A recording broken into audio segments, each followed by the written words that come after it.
guys, Samantha from Jessama Tutorials here, and today I'm going to show you how to create easy faux boulder opal. So we're going to be using one of my silkscreens, and this is my boulder opal silkscreen. Both of these patterns are for boulder opal, but they're supposed to be used slightly differently, so I'm going to be showing you each one. The one we're going to be starting with is this one. So I'm just going to put that to the side because we don't need that for now, and I'm just going to bring over some Primo Opal. Okay, I'm just going to put this to the side because we can use that later. And then I'm just going to divide this up into about 5 parts. Now, we only need a little bit of each. There we go. And then we're going to colour each of these. So I'm just going to bring over my roller. And if you're wondering what that sound is in the background, it is my aircon. Just because it's quite hot over here. Okay, and we're going to be colouring each of them. Now we're going to be using alcohol inks to colour, and we're going to have 3 main colours with 2 accents. So the first 3 are turquoise, amethyst, and honeycomb. Then it's 2 accent colours, which we're going to use less of than the other 3, are botanical and crimson. So I'm going to put those to the side for now, and I'm just going to bring over my colours. Let's start with the purple. I'm opening them away from the clay, and I'm going to put about 2 drops of each colour onto the clay. Then I'm just going to pop that to the side to dry, and I'm going to repeat with all the others. Okay, then when they are dry, we are going, or mostly dry anyway, we're just going to start mixing them together. Okay. And I wouldn't advise doing this in your pasta machine because you'll get alcohol ink all over it. I'd advise just mixing it by hand. And your clay should be soft enough to do this. If it's not, then you're going to want to condition it before you put the alcohol ink in. But it should be plenty soft to this. You can use your roller or you can just use your fingers. Just fold it in on itself until you've got a pretty much solid colour. And repeat for all of them. Okay, then here we go, got all those colours. These are our 3 accents and these are our 3 majors. These are 2 accents, not 3. Whoops. Alright, so then what we're going to do is we're going to kind of patchwork it into place. So what I'm going to do is I'm just going to take that and I'm just going to squish that down. Do the same for this. Just kind of patchwork it into place. And just do it so that it makes sense. So I want a little bit of green over there before I put the blue in, and maybe want just a touch of red, and just continue patchworking. It doesn't match it a huge amount how you do it. Just try to get it so that the colours blend a little bit together, and make it nice and thin because we're going to be putting a backing clay on this. Okay, then once you've done that, just take a piece of paper and burnish that so that it's nice and smoothed out, because you want it to be somewhat even. And also you want to get rid of fingerprints, things like that.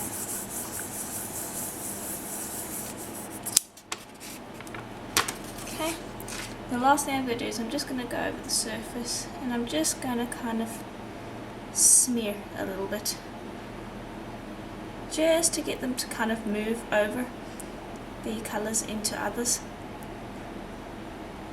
It's not going to do a whole lot, but it will make a difference once we bake this, because it is basically opal flakes in translucent, so you'll be able to see what's going on.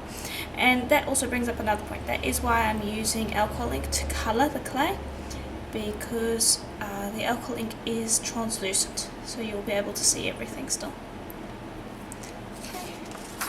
And I'll just burnish that very quickly. Again, shouldn't take much. Okay. Then we will worry about our backing clay after we have put the silkscreen on. Okay. Just making sure I have a flat surface. You can also take your blade and just square up those edges, like so. And then just kind of give it a burnish again. Just so you have as much space to work with as possible. Right, there we go, that should do. Now I am going to pick this up so I can get into a better position for you to look.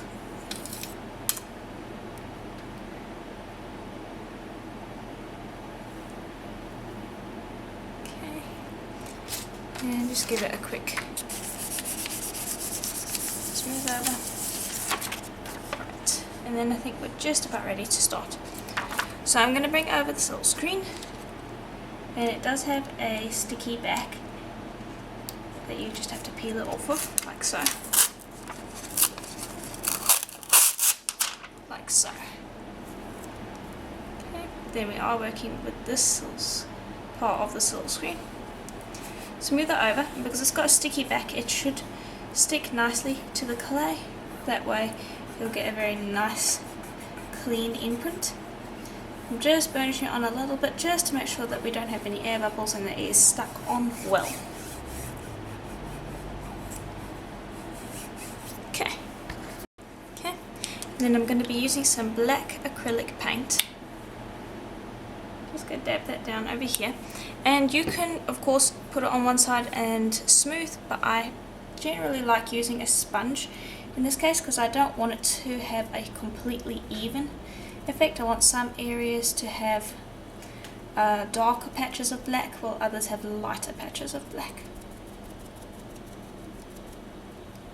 Okay, and also because we are working with opal clay, the chances of the veneer being completely flat with no little scratches or anything like that for the paint to seep through is very low. So putting it through with a sponge means that you're not going to have anywhere near as high a chance of oh gosh, what you call it, of it smudging along the lines. The sticky back also does help with that. Okay, so let's lift that up. There we go, and that's exactly what we want. Now I'll quickly go clean the silkscreen. Okay, so the silkscreen is busy drying. Before you can use it again, it does need to be completely dry, otherwise you will get seepage. So just make sure that that's in a place where it can dry quickly. And there you can see how that looks.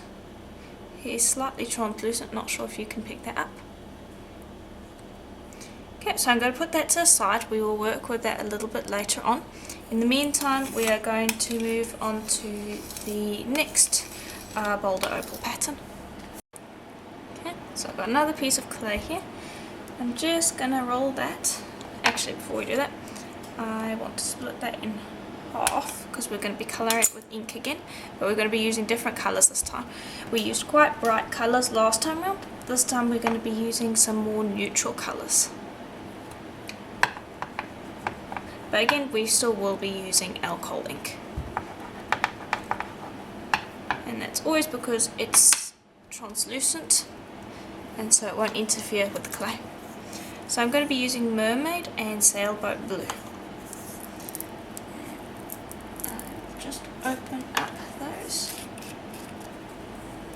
Okay, and I'm going to put about, I'd say 5 drops of each onto the clay. Okay, so we've got our 2 colours that we mixed together after the ink dried, and then we also have some plain opal clay. So then what I want you to do is just roll it out like so.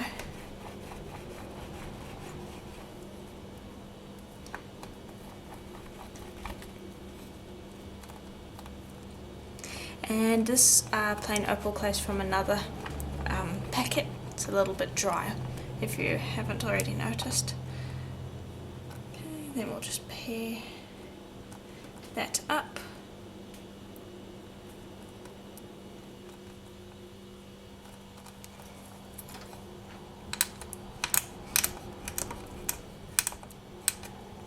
Okay, like so. Then just take that and break it up so you've got pieces all over the place. Just scrunch that up into a ball. Okay, and then just roll that out.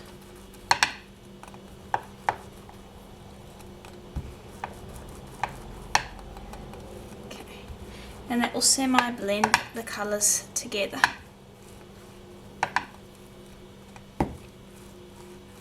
Okay, and then I'm just going to bring over my blade and just try to get it squared up a bit.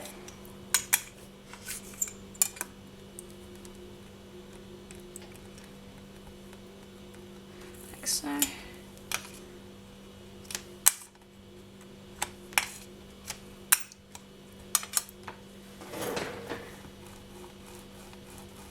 Okay. Alright, and that should be good to work with.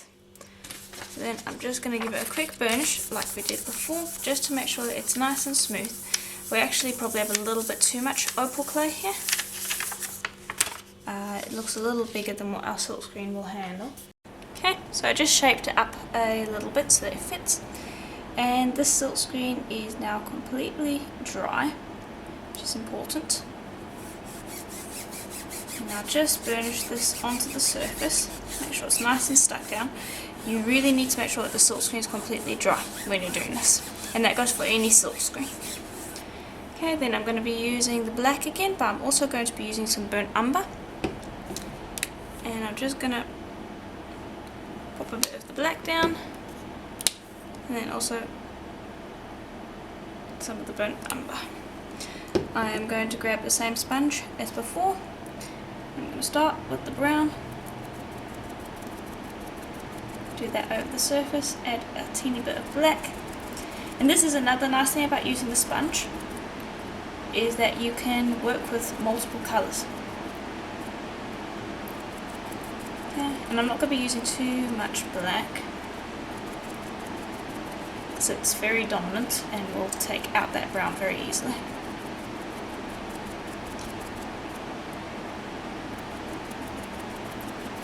Just making sure that I'm getting a good cover and that we've got some good spots of brown. Alright, and I think that's pretty good. Put it to the side, grab the edge and lift. Okay, so there we go. That's both of our pieces. Now I'm not going to be putting it back on, I have decided, because they're thick enough and the backing often changes the colour quite drastically. So generally, I think in the case of this opal anyway, I don't think we're going to do a backing. Now, let's see, I'm going to start with this. Actually, I'll just pop them both down so you can see.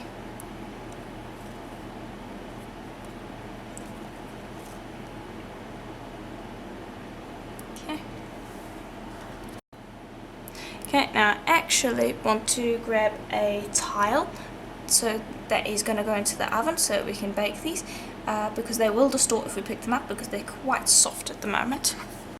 There we go. Then I'm just going to burnish them onto the tile to get them to stick nicely. Now something you do need to keep in mind when working with the opal clays is that whether you're using metal cutters, plastic cutters or even your blade, you're not going to get a completely clean cut. And you might have seen that when I was cutting the opal with my blade, how it drags. So just bear that in mind when you're cutting, because you will find that there's stuff along the edge when you cut. Okay, so now it's completely flat, and I'm just going to bring over my cutters. Okay, and let's see, so these ones I think I'll use over here. Grab that and cut.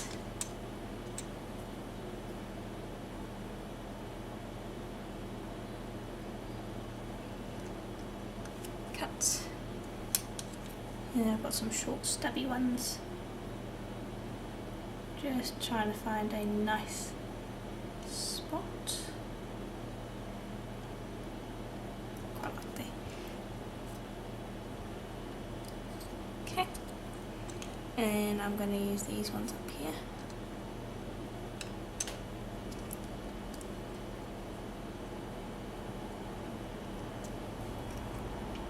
Like so. Okay, and just press nice and hard. They'll cut cleanly through the clay, but when you lift it up, you'll probably find that there is some opal around the edges. And that we'll have to clean up after we have baked them. So cut pretty clean for the most part. You can see there a bit of opal came up. So very gently going to extract that and then clean the edge. Lift this one up too. Okay. You can see there's a lot of opal around the edges, so I'm not going to worry about that just yet. We can, with some of the really big pieces that stick out, you can grab a blade and just gently pull it out, like so. Okay. Because that gives you a chance to clean it before it goes in the oven. So I generally will take any big pieces I see and just pull them out.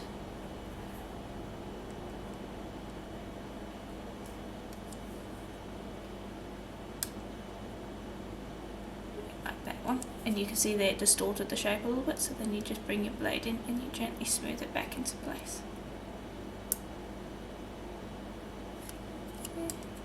To smooth back into place. Okay, and that should be good for all of them.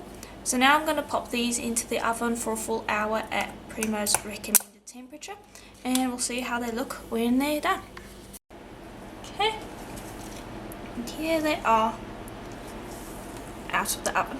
So you can see that once they have baked, you can see those opal flakes really coming out quite nicely. So now we want to clean up the edges. So the easiest way to do this is going to simply be to take your blade and shave along the edges. You can do a little bit of sanding afterwards if you want to really clean it up, but the easiest way is just going to be to take your blade and cut it. And that's going to get rid of most of those little opal flakes that are just kind of sticking out. So there you can see that side.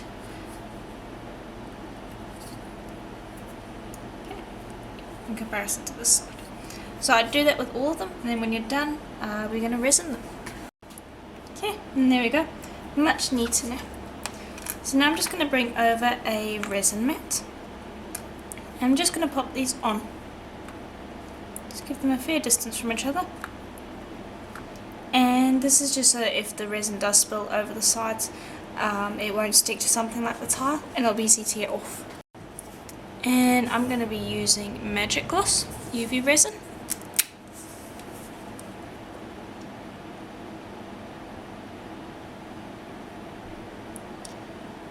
Just drip that on top, like so. And you can see there how it deepens the colour and makes it look so much nicer. Then just use some tools to drag that to the edge of your piece. And I generally start out with less than what I think I'm going to need, and then add more as time goes on, because if you add too much it will spill over the edge, and then you're going to have a bit of a hard time with it. So I definitely would recommend starting with a small amount.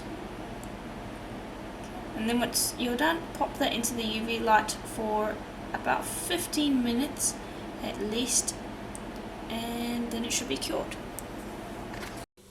Okay, and here they are out of the UV light. So they're completely cured. And you can see how nicely that has brought out the opal flakes in there. Now if you shift it around, you can see those flakes shining in there. And this is just supposed to be kind of the cracks in the surface. So that's that one. That one's a very easy one, and personally is my favourite.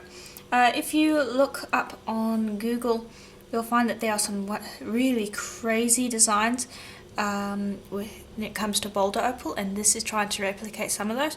It might not be everybody's favourite, but it does give you the option to create something that's a little different from the usual. So be sure to Google Boulder Opal and see the different designs and colours and things like that. You'll be surprised how much variety there is. So basically that is it for the tutorial. You can take these and you can turn them into earrings, you can turn them into pendants, however I do have a pair for each of them, so they will probably turn into earrings. But yeah, you can basically do whatever you want with them. So let me know what you thought in the comments below. I do hope you enjoyed the tutorial. There will be more coming out soon, so keep a lookout for that. I am planning to start posting at least once a week for the foreseeable future, so do be sure to keep an eye on the channel. And as always, I'll see you in the next tutorial. Bye for now.